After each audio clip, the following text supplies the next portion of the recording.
This bulletin proudly brought to you in association with Alex Campbell's Menswear.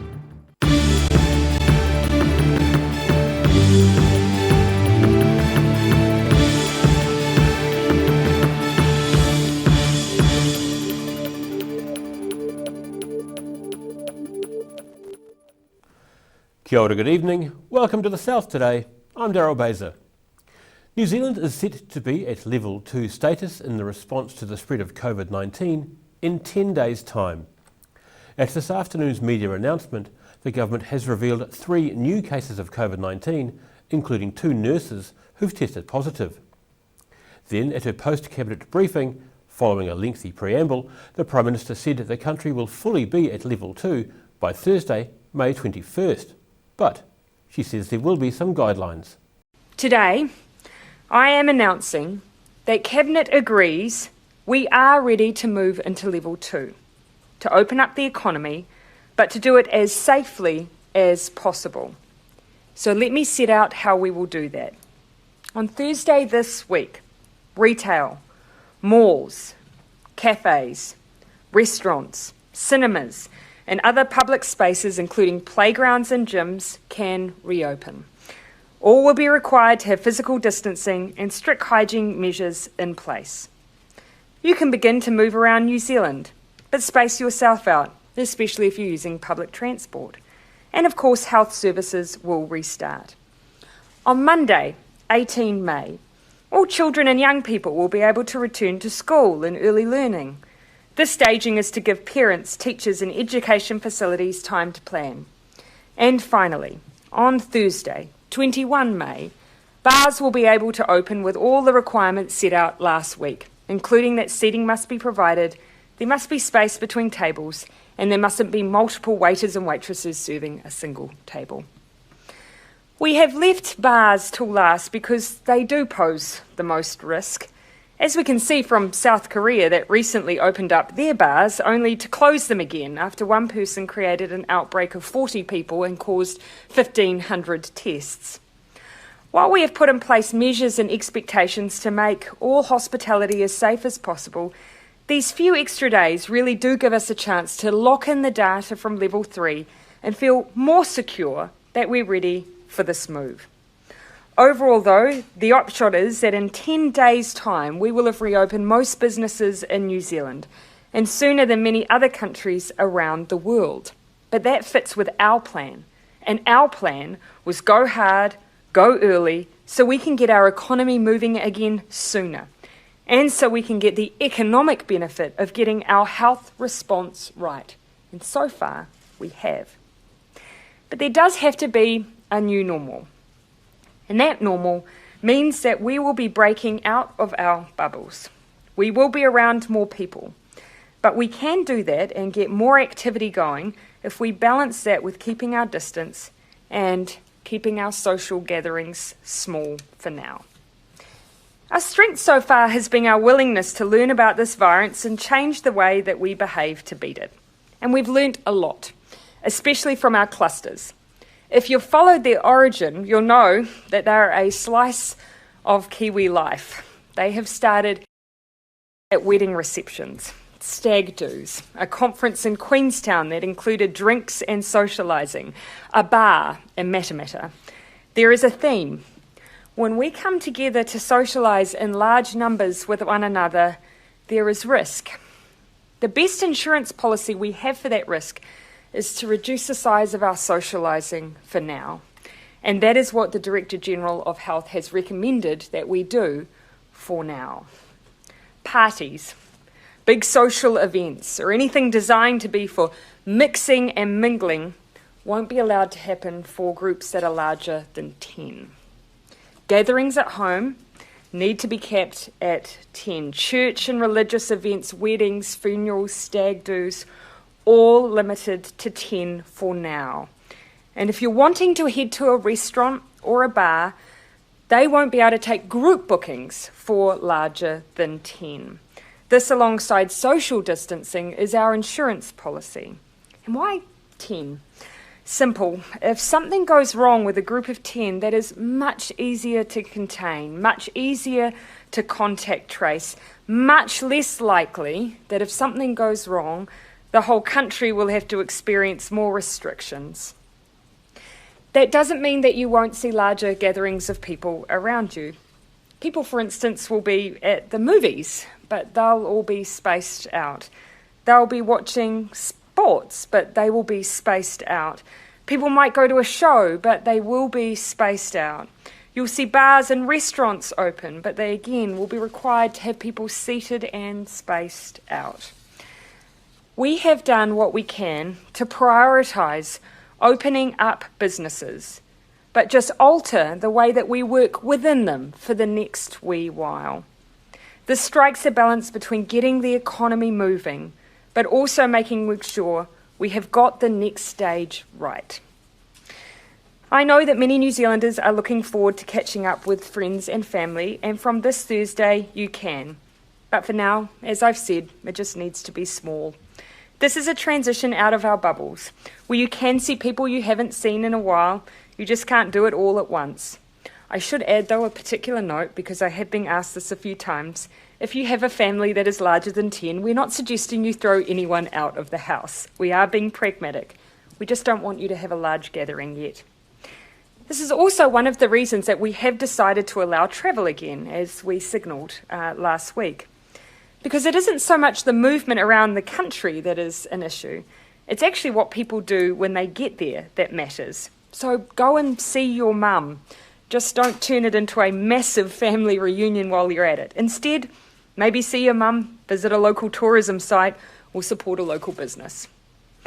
I do want to acknowledge we will be looking at these restrictions, these remaining restrictions, again in just 2 weeks' time. And if our numbers continue to look good, the number of people you can socialise with and hold events with will grow. And I do want to signal that. If our numbers are still looking good, we will begin to grow those numbers.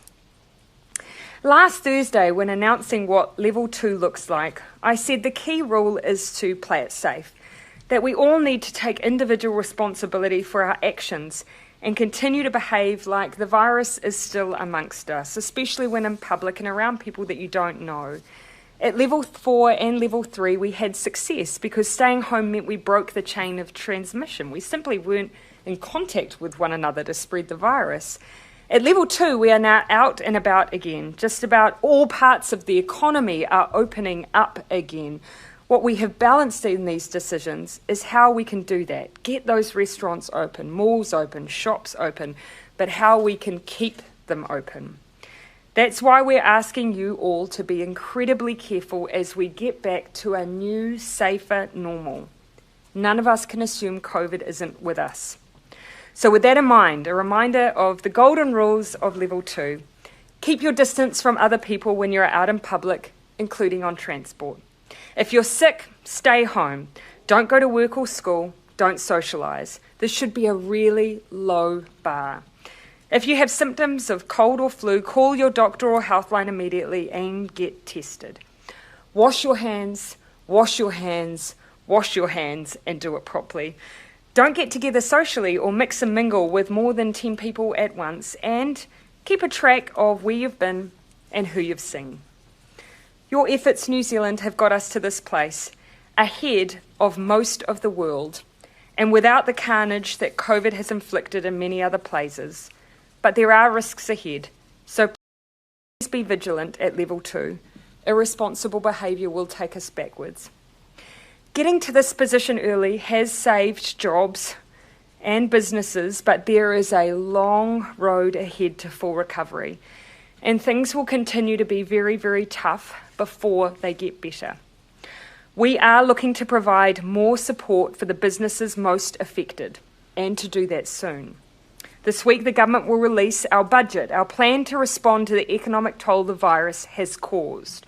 It will be, however, one of many steps that we take in our efforts to rebuild together. In fact, that is what the budget is called, rebuilding. At its heart is the simple idea that our team of 5 million has united to beat the virus and must keep doing so. And now, together, we can also unite to rebuild our economy.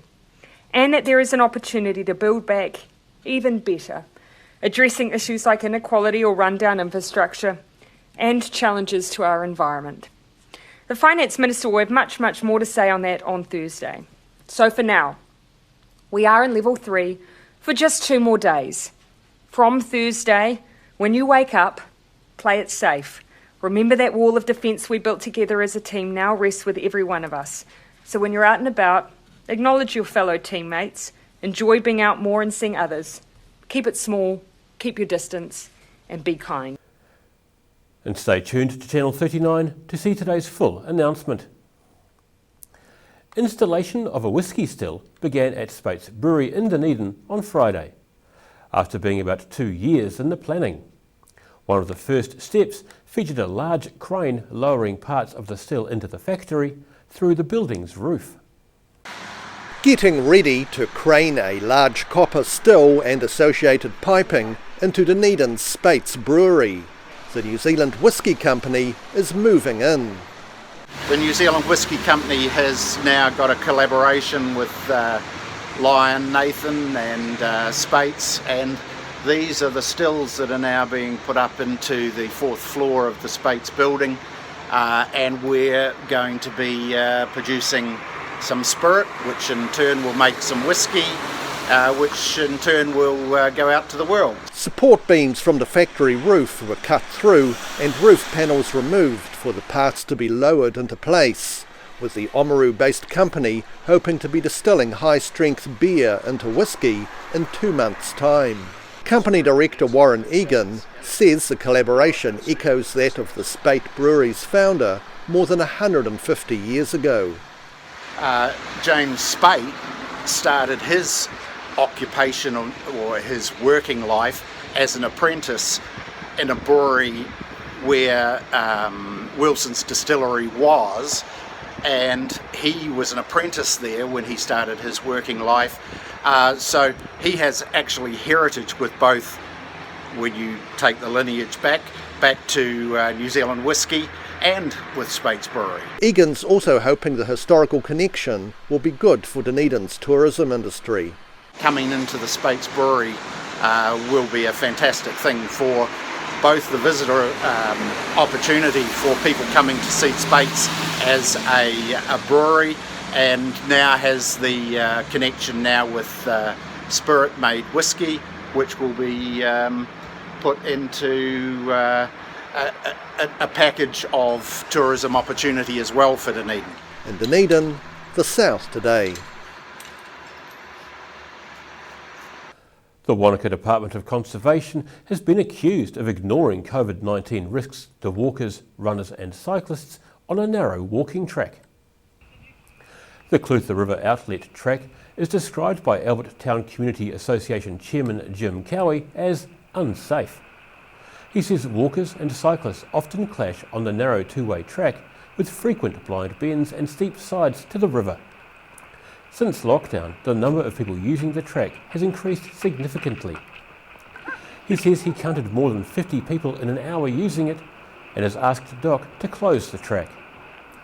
DOC says at this stage there are no changes to the rules governing who can use the track, but it remains important for everyone that they follow the government's social distancing guidelines.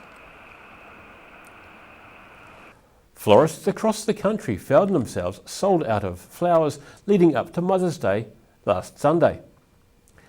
One store happy to find itself in this predicament with a florist shop in Wanaka called The Workroom. Wanaka florist Anna Begg says last week had been the busiest lead up to Mother's Day in the 5 years she's had her business. And like most florists around the country, her shop ended up sold out of flowers.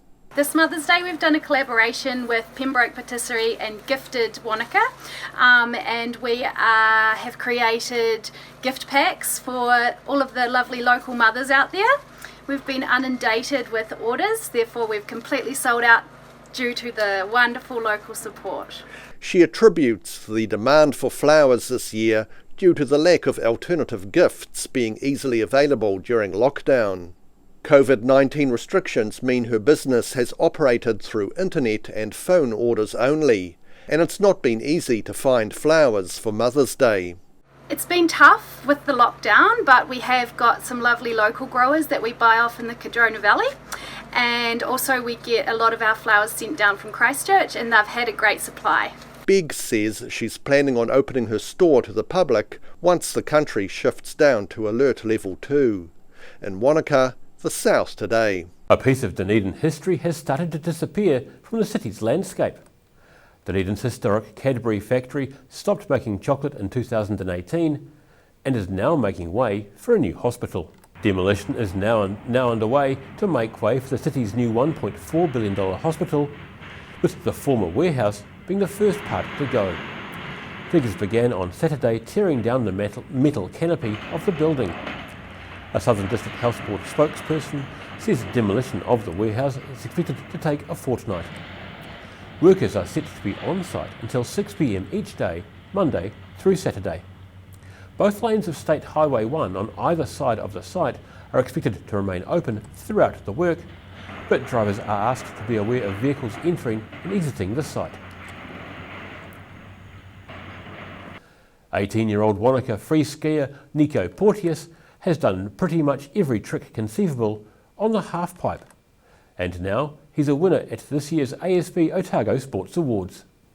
Following a tremendous 12 months of achievements on the snow, Nico Porteous has now been named the PKF Junior Sportsman of the Year at the ASB Otago Sports Awards. Porteous won his first bronze medal in the 2018 Winter Olympics, and earlier this year he won his third bronze in the superpipe at the Dew Tour in the USA. I had a really solid year competing. Not in terms of how many competitions I did, but I felt like I had goals going into the season, and I achieved those goals. So yeah, I was really happy with how the season went and what results we came out of it with. The COVID-19 pandemic brought a hasty end to the season for Porteous. While normally based in Wanaka, he's been spending lockdown in Dunedin and making most of level 3 on the sea rather than the snow. Going into level 3, definitely going to take advantage of being down in Dunedin and surf as much as I can, because I don't really get the opportunity to live by the ocean. But then, yeah, going into the next year, I don't really know what's going to happen, to be honest. Like, we saw how fast this situation moved. And so I think I'm just going to have to take it month by month. In Dunedin, the South Today. And now time for a look at the weather. Tonight's weather proudly brought to you by Mole Map. Beginning with the situation, it'll be cool tomorrow and Wednesday with skies often cloudy about the coasts, with skies clearing inland and plenty of sunshine ahead later in the week. In the southern towns, we expect light winds and some cloud, with the Catlins heading for 12 degrees, while Balclutha, Lumsden and Gore should all reach 13. Heading to the Central Lakes, you're all due for light winds and some cloud in the sky. Wanaka, Queenstown, Alexandra and Te Anau should all reach 13 degrees. In the northern towns, expect light winds and high cloud.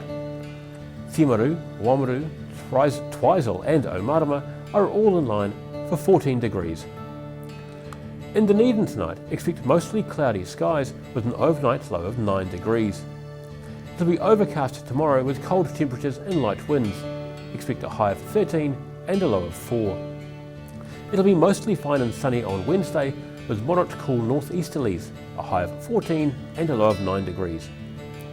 And heading down to Invercargill, showers clearing tonight with an overnight low of 8 degrees.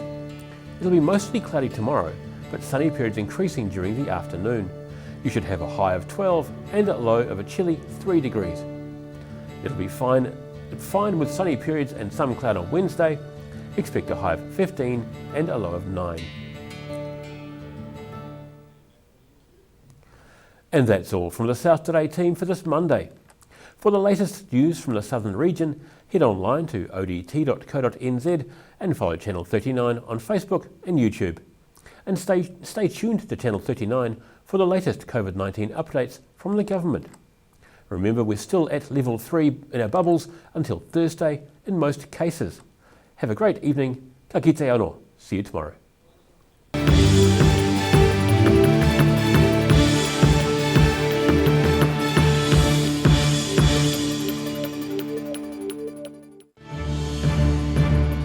This bulletin proudly brought to you in association with Alex Campbell's Menswear. Supporting local content so you can see more of New Zealand on air.